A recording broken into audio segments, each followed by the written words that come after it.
Hello વિદ્યાર્થી મિત્રો, હું છું નિકુંજ પટેલ અને એલએન કરિયર ઇન્સ્ટિટ્યૂટના ઓનલાઈન પ્લેટફોર્મ એલએન ડિજિટલ પર તમારું હાર્દિક સ્વાગત કરું છું. આજે આપણે 11મા ધોરણનો એક મહત્વનો યુનિટ વનસ્પતિ દેહ ધર્મ વિદ્યા, એનું પણ એક મહત્વનું ચેપ્ટર કોષીય શ્વસન અને એનું પણ એક મહત્વનો ટોપિક ગ્લાયકોલિસિસ વિશે અભ્યાસ કરીશું. બેટા, આ જે ગ્લાયકોલિસિસ છે એ કોષીય શ્વસન, પછી એ જારક પ્રકારનું હોય કે અજારક પ્રકારનું હોય, એ કોષીય શ્વસનનું પહેલું સ્ટેપ છે. બેટા, આ જે ગ્લાયકોલિસિસ છે એની માહિતી મેળવીએ એના પહેલા એ સમજી લઈએ કે ગ્લાયકોલિસિસનું બીજું નામ ઈએમપી પરિપથ પણ છે. બરાબર સમજજો બેટા કે ગ્લાયકોલિસિસનું બીજું નામ ઈએમપી પરિપથ છે અને આ નામ તેને શોધનારા વૈજ્ઞાનિકોના નામના આધારે આપવામાં આવ્યું છે, જેના નામ અનુક્રમે એમ્બેડન, મેયરહોફ અને પરનાસ છે. કયા બેટા? એમ્બેડન, મેયરહોફ અને પરનાસ છે. આ ત્રણ વૈજ્ઞાનિકોએ ભેગા મળીને ગ્લાયકોલિસિસ પરિપથની શોધ કરી હતી. એના માનમાં ગ્લાયકોલિસિસનું બીજું નામ ઈએમપી પરિપથ પણ આપવામાં આવેલું છે. ગ્લાયકોલિસિસ સંપૂર્ણ સવિસ્તાર આપણે સમજીએ એના પહેલા એ શબ્દનો અર્થ સમજીએ. બેટા, તો ગ્લાયકોલિસિસ જે છે એ ગ્રીક શબ્દ છે જે બે શબ્દોને જોડીને બનેલો છે. બરાબર સમજજો ભાઈ હો કે ગ્લાયકોલિસિસ જે છે એ ગ્રીક શબ્દ છે જે બે શબ્દોને જોડીને બનેલો છે. બેટા, એક જે છે એ છે ગ્લાયકોજ અને બીજો જે શબ્દ છે એ લાઇસિસ. ગ્લાયકોજ નો મતલબ શું થાય છે તો કે શર્કરા. બરાબર સમજજો બેટા, ગ્લાયકોજ નો મતલબ થાય છે શર્કરા અથવા તો ગ્લુકોઝ અને લાઇસિસ મતલબ બ્રેકડાઉન કરવું. સંપૂર્ણ પ્રક્રિયામાં આપણે ગ્લુકોઝનું બ્રેકડાઉન કરવાનું છે અને એટલે જ આ પ્રક્રિયાને ગ્લાયકોલાઇસિસ પ્રક્રિયા અથવા તો ગ્લાયકોલિસિસ પ્રક્રિયા કહે છે. તમને કહું બેટા કે સંપૂર્ણ ચેપ્ટર કોષીય શ્વસનનું મૂળ કોન્સેપ્ટ, મૂળ સંકલ્પના જે એ છે કે આપણે ગ્લુકોઝનું સ્ટેપ બાય સ્ટેપ બ્રેકડાઉન કરવાનું છે અને જ્યારે આપણે આને સ્ટેપ બાય સ્ટેપ બ્રેકડાઉન કરીએ ત્યારે આમાંથી જે ઉર્જા મુક્ત થાય એ ઉર્જાને આપણે એટીપીના સ્વરૂપમાં, ઉર્જાના ચલણના સ્વરૂપમાં સંગ્રહ કરવાની છે અને જેનું પહેલું સ્ટેપ એ ગ્લાયકોલિસિસ છે. બેટા, આ ગ્લાયકોલિસિસની પ્રક્રિયામાં થાય છે શું એ સમજવાનો ટ્રાય કરીએ. બેટા, તો કે ભાઈ ગ્લાયકોલિસિસ એ જીવંત સજીવ, પછી એ જારક હોય કે અજારક, મતલબ કોષીય શ્વસનમાં ઓક્સિજન વાપરે છે તો એ જારક અને કોષીય શ્વસનમાં ઓક્સિજન નથી વાપરતો તો એ અજારક. આપેલો સજીવ જારક હોય કે અજારક, કોષીય શ્વસનનો પ્રથમ તબક્કો એટલે ગ્લાયકોલિસિસ. યાદ કરવાનું છે બેટા કે દુનિયાનો કોઈ પણ સજીવ કે જે કોષીય શ્વસન કરે છે પછી એ જારક હશે કે અજારક, એનો પહેલું સ્ટેપ તો ગ્લાયકોલિસિસ જ હશે. અને ગ્લાયકોલિસિસની અંદર એક ગ્લુકોઝનો અણુ બે પાયરુવિક એસિડના અણુમાં રૂપાંતરણ પામે છે. સંપૂર્ણ પ્રક્રિયાને આપણે જ્યારે ભણીશું ત્યારે તમને ખ્યાલ આવશે બેટા કે એક ગ્લુકોઝનું આપણે બ્રેકડાઉન કર્યું અને ગ્લુકોઝને 2 મોલ પાયરુવિક એસિડની અંદર રૂપાંતરિત કર્યા. અને આ જે ગ્લાયકોલિસિસની પ્રક્રિયા છે બેટા, એમાં ગ્લુકોઝ પૂરેપૂરો નહીં તૂટે. બરાબર ધ્યાન રાખવાનું છે કે આની અંદર ગ્લુકોઝ પૂરેપૂરો નહીં તૂટે એટલે ગ્લાયકોલિસિસને અપૂર્ણ ઓક્સિડેશન પણ કહેવાય છે. માત્ર ગ્લાયકોલિસિસની પ્રક્રિયાની વાત કરું તેમાં ગ્લુકોઝ પૂરેપૂરો નહીં તૂટે બેટા અને એટલે જ ગ્લાયકોલિસિસને અપૂર્ણ ઓક્સિડેશન કહેવાય છે. સ્ટાર નોટમાં જે વસ્તુ આપણે યાદ કરવાની છે કે ગ્લાયકોલિસિસ એ જારક શ્વસન હોય કે અજારક શ્વસન હોય એનો સામાન્ય તબક્કો છે. મતલબ કે આપેલું કોષીય શ્વસન જારક છે કે અજારક, ગ્લાયકોલિસિસ તો ફરજિયાત થશે અને થશે જ. મેઇન વાત હવે જે આવે છે કે એનું લોકેશન કયું છે. તમને ચેપ્ટરના નામ પરથી બેટા ખબર પડે કે ભાઈ આ કોષીય શ્વસન છે તો એ કોષીય શ્વસનની અંદર એનું લોકેશન તો કોષ જ હશે, પણ કોષની અંદર ગ્લાયકોલિસિસ ક્યાં થાય છે તો કે ગ્લાયકોલિસિસ એ કોષ રસની અંદર થાય છે, જ્યાં આપણા શરીરની મોટા ભાગની દેહધાર્મિક પ્રક્રિયાઓ થાય છે. બેટા, આપણા શરીરની મોટા ભાગની દેહધાર્મિક પ્રક્રિયાઓ થાય છે, ગ્લાયકોલિસિસ પણ ત્યાં જ થાય છે, એટલે કે કોષ રસની અંદર થાય છે. જેને આપણે સ્ટાર નોટમાં ફરીથી યાદ કરવાનો ટ્રાય કરીશું બેટા કે ગ્લાયકોલિસિસમાં ક્યાંય ઓક્સિજન વપરાતો નથી બેટા. અને તમને ખ્યાલ આવે કે જો ગ્લાયકોલિસિસમાં ક્યાંય ઓક્સિજન ના વપરાતો હોય તો ગ્લાયકોલિસિસના તબક્કાને અજારક તબક્કો કહી શકાય. અને એટલે જ તમને કહું કે એવું કહેવાય છે કે જ્યારે આપણે જારક શ્વસનની વાત કરીશું ત્યારે ગ્લાયકોલિસિસ એ જારક શ્વસનનો અજારક તબક્કો છે બેટા. તમારે ધ્યાન રાખવાનું છે કે જે ગ્લાયકોલિસિસ છે, ગ્લાયકોલિસિસ એ શું છે તો કે જારક શ્વસનનો અજારક તબક્કો છે. તો બે વસ્તુ ખાસ ધ્યાન રાખવાની કે આપેલું શ્વસન જારક છે કે અજારક. ગ્લાયકોલિસિસ તો કમ્પલસરી થવાનું જ છે બેટા. અને બીજી વસ્તુ કે ગ્લાયકોલિસિસમાં ક્યાંય ઓક્સિજનની જરૂર પડતી નથી એટલે ગ્લાયકોલિસિસને જારક શ્વસનનો અજારક તબક્કો કહે છે. બીજી એક ખાસ વાત કે ગ્લાયકોલિસિસની અંદર ક્યાંય CO2 મુક્ત થતા નથી, મતલબ કે ભાઈ CO2 દૂર થતા નથી. અને CO2 દૂર થવાની પ્રક્રિયાને ડીકાર્બોક્સિલેશન કહેવાય બેટા. તો કે ગ્લાયકોલિસિસમાં ઝીરો, ફરીથી બોલું છું ભાઈ, ગ્લાયકોલિસિસની અંદર ઝીરો ડીકાર્બોક્સિલેશન થાય બેટા. કોઈ જગ્યાએ CO2 દૂર થવાનો નથી. આ તમારે ખાસ ધ્યાન રાખવાનું છે. આ જે ગ્લાયકોલિસિસની પ્રક્રિયા જે કોષ રસની અંદર થાય છે બેટા એ ટોટલ 10 સ્ટેપની પ્રક્રિયા છે. બરાબર તમારે સમજવાનું છે. આ ગ્લાયકોલિસિસની પ્રક્રિયા જે છે જે કોષ રસની અંદર થાય છે એ 10 સ્ટેપની પ્રક્રિયા છે. અને હું તમને કહી દઉં કે જેમાં પહેલું, ત્રીજું અને 10મું સ્ટેપ બેટા ટોટલ 10 સ્ટેપની પ્રક્રિયા છે.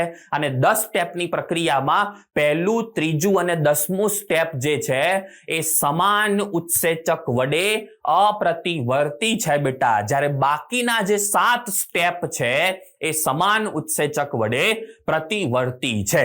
તો આ જે ગ્લાયકોલિસિસની પ્રક્રિયાનું ઇન્ટ્રોડક્શન છે બેટા. હવે આપણે ગ્લાયકોલિસિસની મુખ્ય પ્રક્રિયા વિશે અભ્યાસ કરીએ જે ક્યાં થવાની છે તો કે કોષ રસની અંદર થવાની છે. આ કોષ હતો બેટા અને આ જે આખો એરિયા છે, આખો એરેના જે છે એ શું છે તો કે કોષ રસ છે.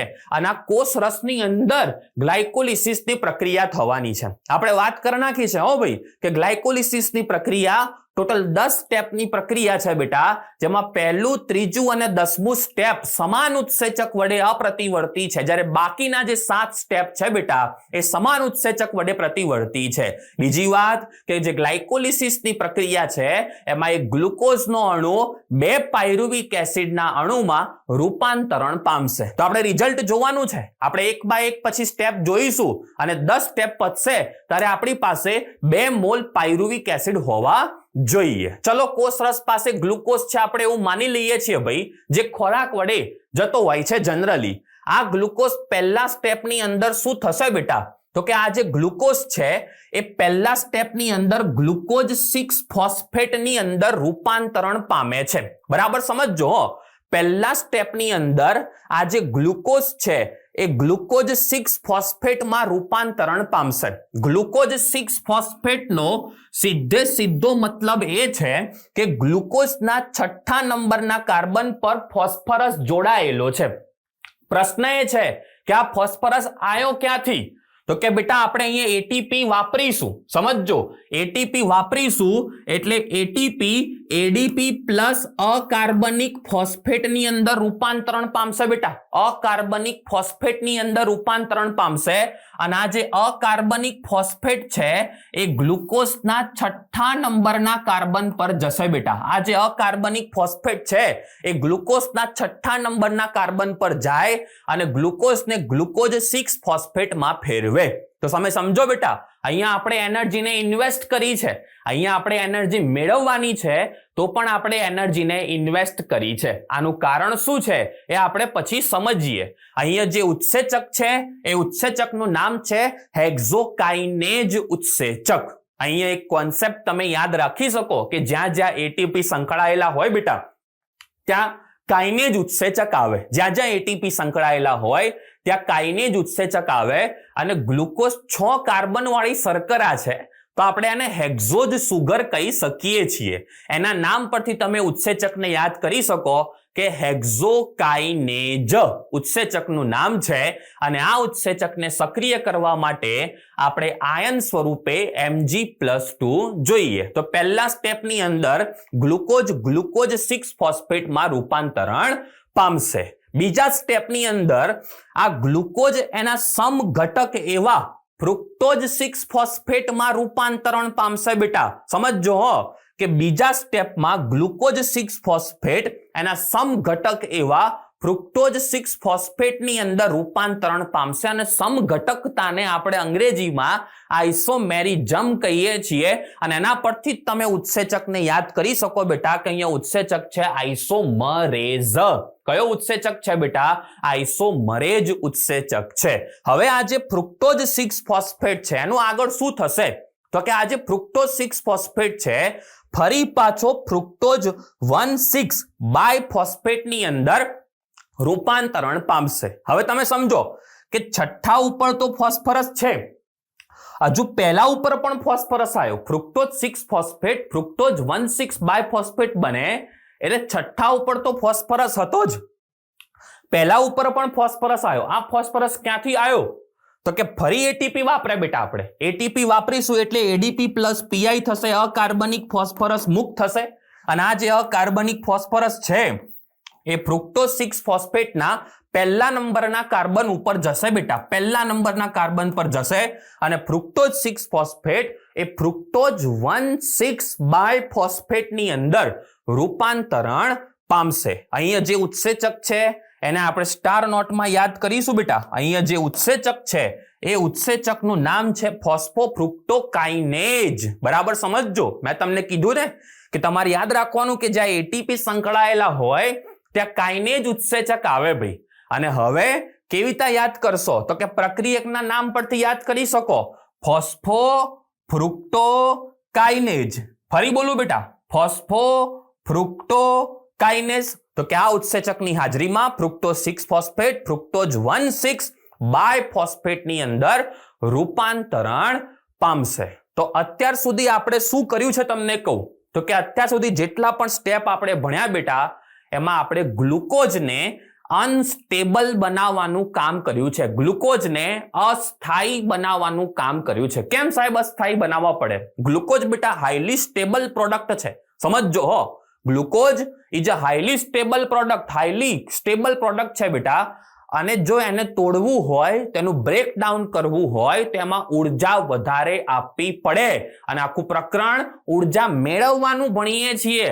એટલે આપણે એક આઈડિયા કર્યો કે ભાઈ ગ્લુકોઝને આપણે મેક્સિમમ અનસ્ટેબલ બનાવીએ અને અનસ્ટેબલ બની જાય પછી એનું બ્રેકડાઉન કરીએ. તો અત્યાર સુધી મેં તમને જેટલું ગ્લાયકોલિસિસ ભણાયું એની અંદર આપણે ધ્યાન રાખ્યું કે ગ્લુકોઝને મેક્સિમમ અનસ્ટેબલ કર્યા, મતલબ ગ્લુકોઝ કરતા glucose 6 phosphate unstable, glucose 6 phosphate કરતા fructose 6 phosphate unstable, fructose 6 phosphate કરતા ફ્રુક્ટોઝ 1,6 બાયફોસ્ફેટ વધુ અનસ્ટેબલ.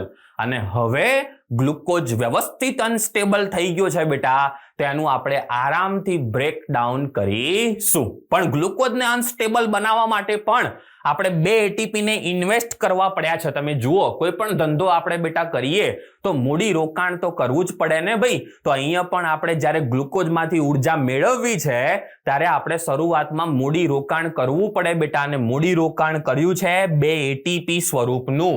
અને એટલે જ આ તબક્કાને એનર્જી ઇન્વેસ્ટિંગ ફેઝ, ઉર્જા રોકાણ તબક્કો કહે છે. કેમ કે આપણે અહીંયા 2 એટીપી નું ઇન્વેસ્ટમેન્ટ કર્યું છે, મતલબ આગળ જતા આ 2 એટીપી આપણે પાછા મેળવવાના છે અને એના ઉપર આપણે નફો પણ મેળવવાનો છે. તો કે અત્યાર સુધી જે પણ સ્ટેપ ભણ્યા એ ઉર્જા રોકાણ તબક્કો એનર્જી ઇન્વેસ્ટિંગ ફેઝ છે બેટા. અને અહીંયા ગ્લુકોઝની અંદર આપણે ફોસ્ફરસ ઉમેર્યા છે, ફ્રુક્ટોઝ 6 ફોસ્ફેટમાં આપણે ફોસ્ફરસ ઉમેર્યા છે, એટલે આ તબક્કાને ફોસ્ફોરીકરણ તબક્કો પણ કહે છે.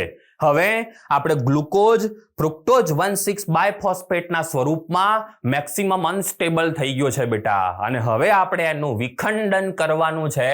અને તમે જુઓ કે આલ્ડોલેઝ ઉત્સેચકની હાજરીમાં કયો ઉત્સેચક છે બેટા? તો કે આલ્ડોલેજ ઉત્સેચકની હાજરીમાં ફ્રુક્ટોઝ 1,6 બાયફોસ્ફેટનું વિખંડન થયું અને વિખંડન થઈને શું બન્યું? ગ્લિસરાલ્ડીહાઇડ 3 ફોસ્ફેટ, જેમાં 3 કાર્બન છે, સમજજો મારી વાતને.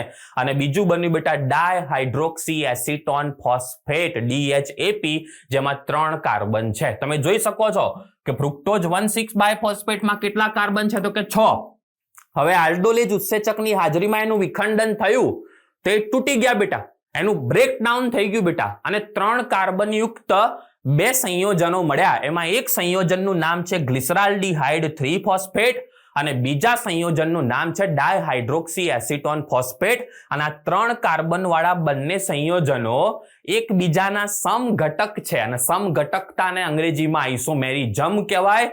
એના પરથી ઉત્સેચક છે બેટા આઇસોમરેઝ. કયો ઉત્સેચક છે ભાઈ? આઇસોમરેઝ. તમારે ખાસ ધ્યાન રાખવાનું છે બેટા. હવે આગળ જે ઇમ્પોર્ટન્ટ વાત છે કે હવે શું થશે, તો કે આ જે ગ્લિસરાલ્ડીહાઇડ 3 ફોસ્ફેટનો તો 1 મોલ પડ્યો છે બેટા, સમજજો મારી વાતને હો, અહીંયા ધ્યાન રાખજો કે આ ગ્લિસરાલ્ડીહાઇડ 3 ફોસ્ફેટનો તો 1 મોલ પડ્યો છે અને 1 મોલ DHAP નો પડ્યો છે.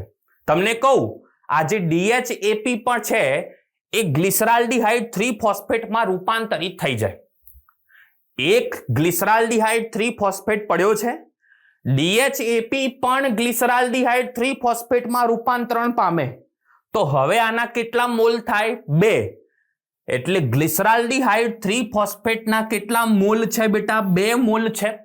તો હવે પછીની જે પ્રક્રિયા છે એ 2 ના ગુણકમાં થશે.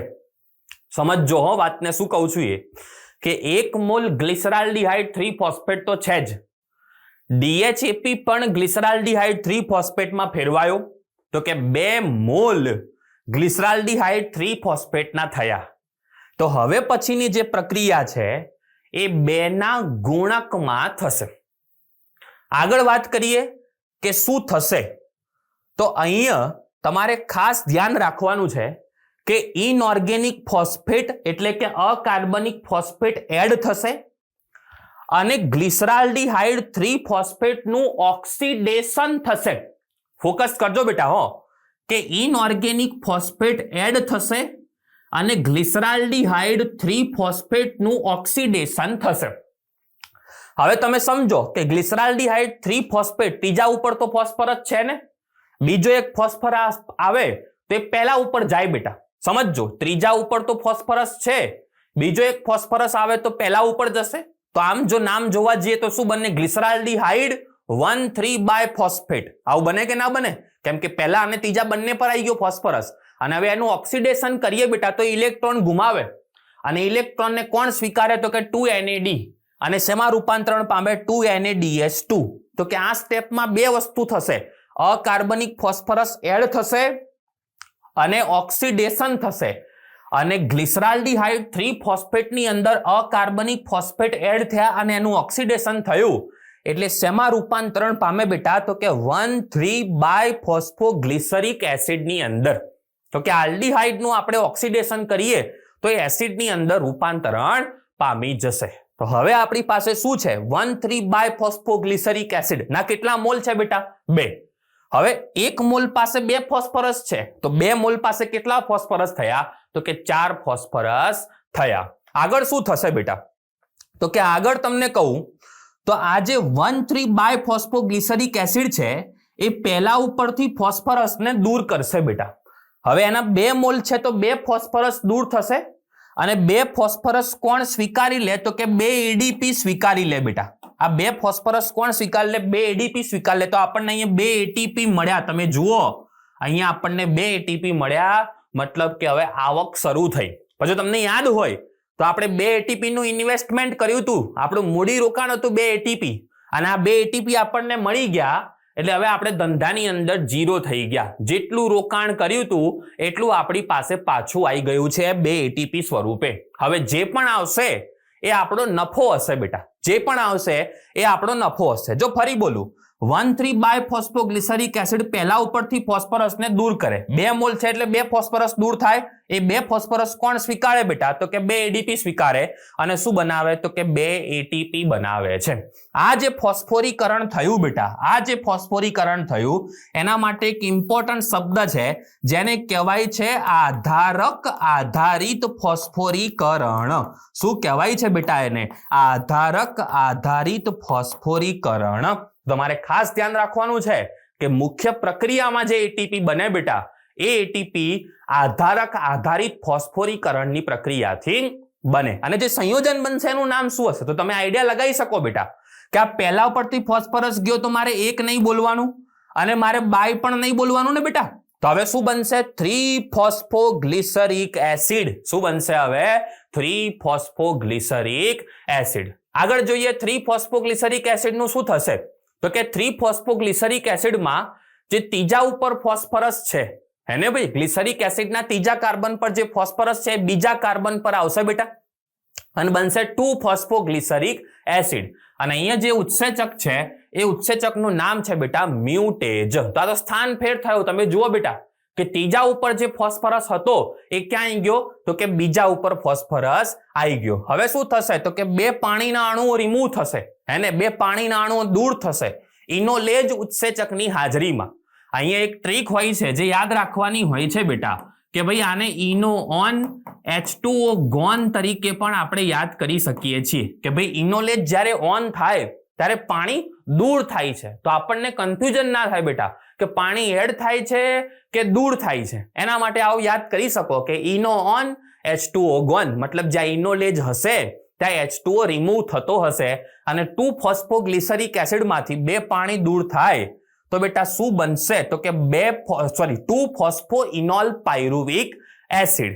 અને આ 2-ફોસ્ફોઇનોલ પાયરુવિક એસિડમાં બીજા ઉપર ફોસ્ફરસ છે. તમે જુઓ બેટા બીજા કાર્બન ઉપર ફોસ્ફરસ છે અને એના 2 મોલ છે.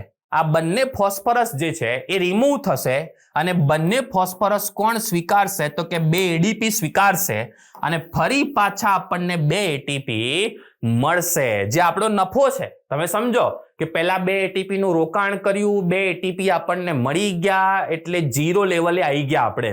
હવે આપણને 2 એટીપી મળ્યા જે આપણો નફો છે અને 2-ફોસ્ફોઇનોલ પાયરુવિક એસિડ 2 ફોસ્ફરસને ગુમાવે એટલે શેમાં રૂપાંતરણ પામે બેટા? 2 મોલ પાયરુવિક એસિડમાં. મતલબ કે ગ્લાયકોલિસિસની ઘટના અહીંયા પૂરી થઈ ગઈ. કેમ કે આપણે શરૂઆતમાં જ વાત કરી હતી ભાઈ કે જ્યારે એક ગ્લુકોઝ 2 પાયરુવિક એસિડમાં રૂપાંતરણ પામે ત્યારે આ ઘટનાને ગ્લાયકોલિસિસ તરીકે ઓળખવામાં આવે છે.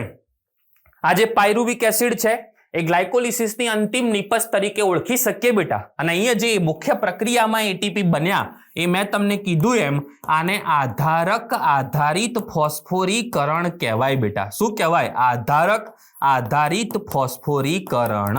તો કે આપણે 2 એટીપી વાપર્યા, 4 એટીપી આપણને મળ્યા છે. એના માટે જવાબદાર ઉત્સેચક કોણ છે? તો કે પાયરુવિક એસિડ કાઇનેજ. જ્યાં જ્યાં એટીપી સંકળાય ત્યાં કાઇનેજ ઉત્સેચક આવે બેટા. અને એને સક્રિય કરતા આયનો કયા છે? તો કે Mg+2 છે અને K+2 છે. આમ ગ્લાયકોલિસિસની પ્રક્રિયા એ કોષ રસમાં થાય જે 10 સ્ટેપની પ્રક્રિયા છે બેટા. જેમાં પહેલું, ત્રીજું અને 10મું સ્ટેપ તમે જોયું હશે અપ્રતિવર્તી હતું બેટા, જ્યારે બાકીના 7 સ્ટેપ જે છે એ પ્રતિવર્તી હતા. હવે ગણતરીની વાત કરીએ કે આખી ગ્લાયકોલિસિસની પ્રક્રિયા આપણે ભણી નાખી તેમાં આપણને મળ્યું શું ભાઈ? તો કે ભાઈ ગ્લુકોઝનું આપણે બ્રેકડાઉન કર્યું એટલે તો એને ગ્લાયકોલિસિસ કીધું બેટા. એની અંદર આપણે રોકાણ કર્યું. તમે જુઓ અહીંયા આ જે રોકાણ કર્યું બેટા એને આપણે એનર્જી ઇન્વેસ્ટિંગ ફેજ કીધો, ઉર્જા રોકાણ તબક્કો કીધો. અને એ રોકાણની સામે મને શું મળ્યું છે? તો કે મને 4 એટીપી મળ્યા છે. આધારક આધારિત ફોસ્ફોરીકરણથી મને 4 એટીપી મળ્યા છે. તો કે 4 એટીપી મળ્યા જેમાં મેં 2 વાપર્યા હતા. તો મારો એટીપી નો નફો કેટલો બેટા? તો કે એટીપી નો નફો છે 2 એટીપી. બીજું મને શું મળ્યું છે? 2NADH2 જે રિડ્યુસિંગ પાવર છે બેટા. રિડ્યુસિંગ પાવરને આપણે ઇલેક્ટ્રોન પરિવહન તંત્રની અંદર એટીપી માં રૂપાંતરિત કરી શકીએ. જનરલી એક NADH2 ને ઇલેક્ટ્રોન પરિવહન તંત્રમાં લઈ જવું તો 3 એટીપી આપણને મળતા હોય છે બેટા. એ પ્રમાણે જો હું ગણતરી કરું તો મને 2 NADH2 માંથી 6 એટીપી મળશે, પણ એ ડિપેન્ડ કરે છે કે કઈ સટલ સિસ્ટમ હોય છે બેટા. એમાંથી આપણને 4 પણ મળી શકે અને 6 પણ મળી શકે. તો એ ખાસ તમારે ધ્યાન રાખવાનું છે. તો હાલ પૂરતું ગ્લાયકોલિસિસમાં આપણો નફો શું છે? તો કે 2 એટીપી અને 2 NADH2. પણ તમને કહ્યું છે કુલ ઉત્પાદન કેટલું? કુલ ઉત્પાદન 4 એટીપી અને 2 NADH2. તો તમે જોઈ શકો છો એક ગ્લુકોઝ માટે આપણને શું મળ્યું? 2 NADH2 મળ્યું બેટા. નિર્માણ કેટલું થયું? 4 એટીપી, પણ રોકાણ પણ છે ને ભાઈ, કેટલું? 2 એટીપી નું બેટા. એટલે જો નફો જોવા જવું તો 2 એટીપી અને 2 NADH2 ગ્લાયકોલિસિસ દરમિયાન મને આટલું મળે.